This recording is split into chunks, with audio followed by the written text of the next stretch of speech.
Hello বন্ধুরা, good morning. আজ রবিবার, আর আজ আমি পুজোতে যাব। অনেক দিন ধরে ভাবছি আমাদের এখানে মায়ের মন্দির আছে, খুব জাগ্রত, কারণ বেরিয়ে পড়েছে পুজো দেওয়ার জন্য। ওই 12টা 12:30 বেজেই গেছিলো। যতই সকাল সকাল যাওয়ার মনে করুক না কেন হয়ে ওঠে।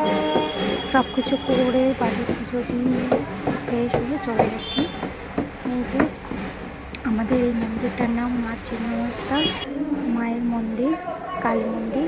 এই যে প্রথমে মেন মন্দিরে গিয়ে আমি সব কিছু দিয়ে এসেছি, প্রসাদ, মালা, আরও আলতা, সিঁদুর সব কিছু কিনে নিয়েছিলাম।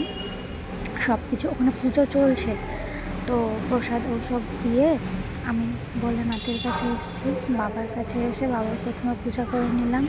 এখানে আছে বজরংবলী, তো বজরংবলীর সামনে পুজো করছি এখন। মোমবাতি জ্বালিয়ে, ধূপকাঠি জ্বালিয়ে এখানকার পুজোটা প্রথমে করে তারপর মায়ের ওখানে যাব। ওখানে পুরোহিত পূজা করছে, এখন অঞ্জলি হয়নি, ওখানে গিয়ে অঞ্জলিটা দেব। সত্যি বলছি বন্ধুরা, এই মন্দিরে গিয়ে পূজা করলে মনটা একদম পুরো শান্তি হয়ে যায়। মন্দিরে গিয়ে পুজো দিয়ে সেখানে কিছুক্ষণ বসে থাকলে দেখবে মনে যতই কষ্ট, দুঃখ, ক্লান্ত যাই থাক না কেন সব কিছু একদম ভুলেই যাবে। তো একটু এখানে বটগাছ ছিল, সেখানেও ভোলেনাথ ছিল, তো সেখানে পুজো করে নিচ্ছি, মোমবাতি জ্বালিয়ে নিচ্ছি, ধূপকাঠি লাগিয়ে নিলাম।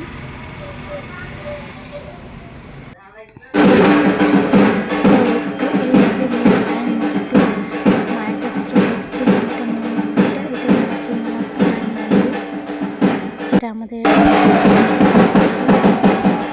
অনেক ভিড় ছিল, প্রচুর ছিল। আমি সবার প্রথমে এখানে মোমবাতি ধূপকাঠি লাগিয়ে তারপর ওই মন্দিরে গেছি। অঞ্জলি দিয়েছি বন্ধুরা, সেটা আর ভিডিও করতে পারিনি।